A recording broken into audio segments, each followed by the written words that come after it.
Today we're going to be looking at this guy, the Vankyo Leisure 410 projector.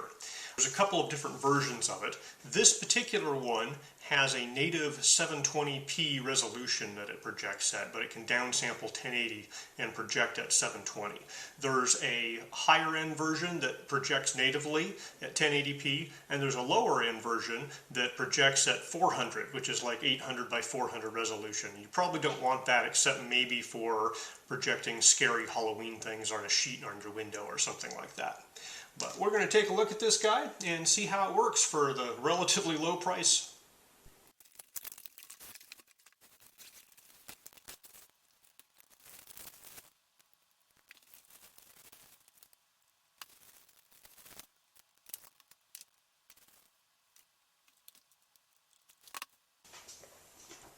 Okay, relatively lightweight. It has some menu buttons on the top. It has a focus ring here. This guy is just kind of friction fit in there. It'll, hold itself in, but there's no string to hold it on. So if you lose it, you've lost it. There is a keystone adjustment here and focus adjustment there, so everything's analog for the focusing. In the back, you have an AV input, which allows you to get your left and right audio and composite video in, and it has a small speaker on it as well. There's also on the side a TV input, which I believe is also composite, so if you don't have audio that you're doing, you can do just the video in. I believe those share the same internal input. There's a VGA plug. There's a USB stick or an SD card slot. It'll play on its own some formats of photos and audio and video. There's the plug-in here, which is a very generic, plug style. And it is rated 100 to 240 volts AC, so basically if you have the type of plug for your environment, it'll pretty much take just about any type of AC voltage. And there's an HDMI port on the back, there's the infrared remote control, and there is a headphone or audio out port if you don't want to use the built-in speaker. And that's basically it. On the bottom there's this little kickstand that you can unscrew and use for that. It also includes the standard 1/4 inch tripod adapter, and this one here that I got came with this little mini tripod. And basically you can pull this thing in to release the ball and move it around and set it where you want and then release it and it locks in place. It also came with an HDMI cable to plug it into things. And it has the remote control where you can access the menus. It looks like it's essentially the menu buttons on the top of the projector replicated here. You have a mute button and volume up and down, which these guys also do volume up and down. So we have a remote that comes with it. Let's see how much power this thing takes and how well it projects. Alright, I have my 115 volt house power here. Plug this in, the red light turns on. And just idle, sitting there, it's taking 0.8 amps, so it doesn't have too much of a phantom draw.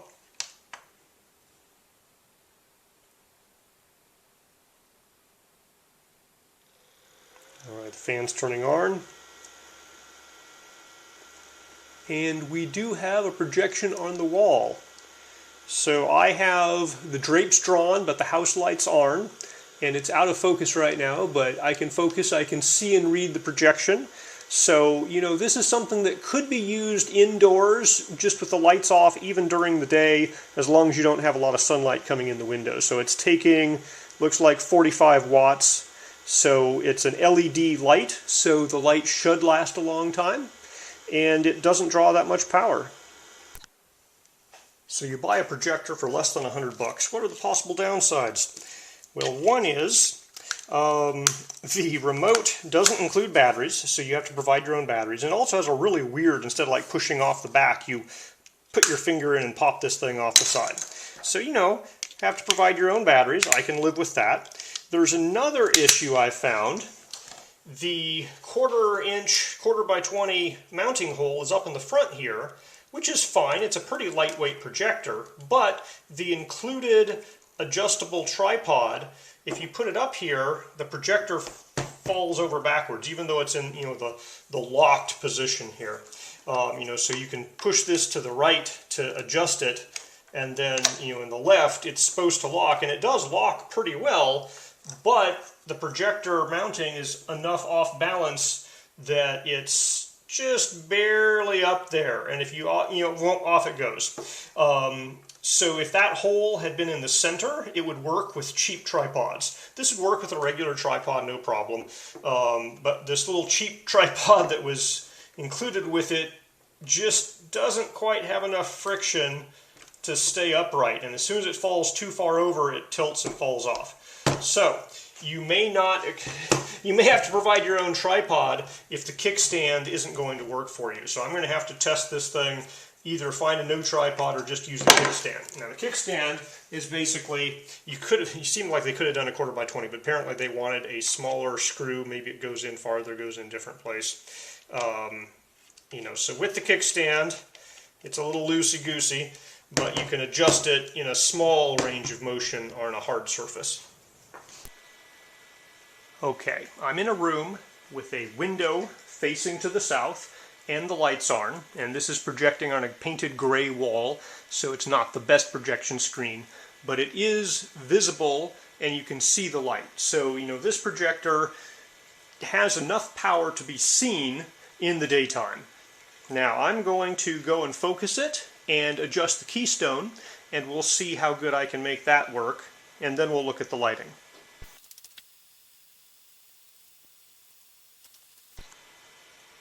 Focusing went pretty well. The keystone correction is minimal. It's got about 15 degrees, so you're going to have to expect to have this thing you know, pretty close to on perpendicular axis of your screen. You have a little bit of adjustment, but not a lot. I'm going to now go turn off the light. As you can see, I'm in a room with a south-facing window, so the light didn't do much. Now I'm going to turn and close the blinds. Alright, this room is pretty dim. It's not totally dark, but it's pretty dim. And it's a decent amount of brightness on the screen there. I could see watching a movie with that. Let me go turn on just the house light. We're in a room. It has a light. You can see the screen. So projection-wise, from a lumens, I don't know what the exact lumen count here is, but it's good enough for reasonable projection. My projector is about 76 inches, or 190, 192 centimeters from the wall here. And my diagonal distance of the screen is about 170 centimeters, about 67 inches. The infrared remote control works from the rear or the front of the projector. And we have picture modes, color temperatures. You can change the aspect ratio.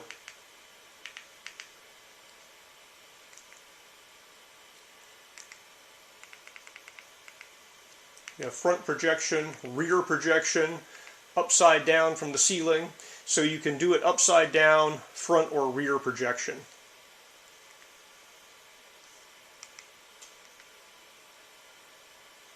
There's some sound modes. You can turn a sleep timer on and off. There's a few settings.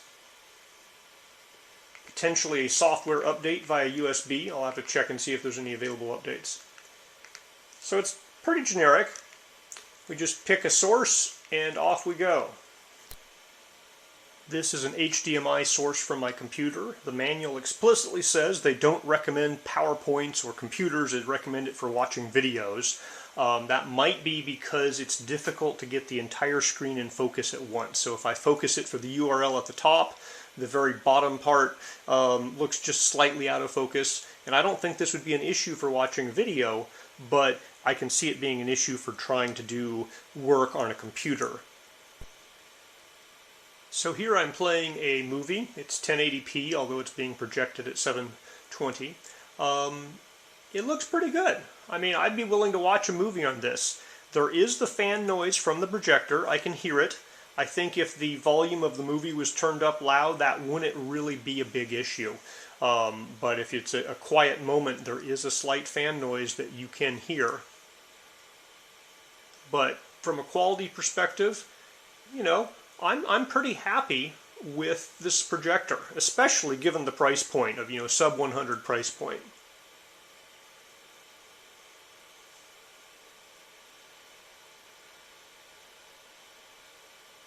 And keep in mind, you're viewing this through a camcorder projected on a painted wall that's not an actual projection surface. But I think especially if you had an actual projection screen, it would be, the color would be pretty good. And brightness is perfectly fine in a dark room with the shades drawn, middle of the day, but the shades are drawn, and it's, darkened from that. So, this is pretty darn good for a projection. Here is a non-animated video being projected. And it's pretty good. I mean, I am very impressed at the $100 price point for this projector. Color looks good. Quality's certainly good enough. Obviously, you could do better with spending a lot more money. But yeah, this is nice. I placed a short movie on an SD card and put it in, and I'm able to access the SD card using the remote control. So I can go into photo mode, go to the C drive, and find a photo. And when I do that, the photo shows up, but it's really small. And you'd think pushing the OK button would cause this photo to get big, but it doesn't, at least not on my remote control. However, if I go to the actual projector and press the OK button on the projector, it will go into a kind of photo slideshow. I only have one photo, so it's doing just this photo. But you can do a slideshow, but you have to use the OK button on the projector to get into that, and I don't know why. Let me go back using the remote control to movies, and I can go and select a movie, and it will preview on the screen here, show you some information about it. It's a 1080p movie, and to actually make it full screen, I could not figure out a way to do it with the remote. I have to go to the actual projector, push the OK button. And once I do, the movie plays full screen. So you can play a movie off of an SD card or presumably a USB stick, and it will self-play. I have the audio turned off, but if you turn the audio on, it will play the audio through the speaker. This is a slow motion segment, so the audio sounds weird.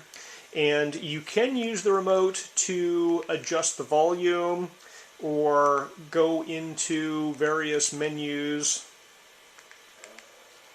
No, that's not the right menu. So play, pause, forward, that type of stuff.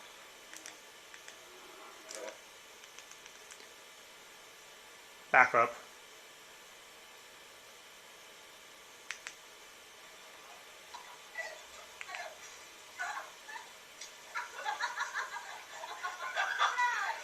So that speaker is coming from the projector that you're hearing now. I've been pretty impressed with this guy for the price. I have not tested the VGA port, but I'm going to assume that the VGA port and the composite port works. I've tested the SD card. You can put a movie on it or pictures on it. It'll do a photo slideshow or play the movie. Although I ran into a weird bug where I could select it using the provided remote control, but when I pushed the OK button on the remote, it wouldn't actually go in and play the movie, and I had to push the physical OK button on the projector. So if this was ceiling mounted out of reach, that could be a problem. For kind of set it up on a table and watch a video, it's probably not going to be a big issue. So it can work in standalone mode pretty well. HDMI worked really well. It has Keystone Correction. It's just 15 degrees plus or minus, but it's enough for most usages. And I was pretty impressed with the image quality is pretty darn good for a $50 to $100 projector. It's not great if you're looking for high quality stuff, but for the price, I was quite impressed with the image quality and the brightness on this guy. And it uses 45 watts, so you could run it off a small battery or something. Pretty darn good for the price.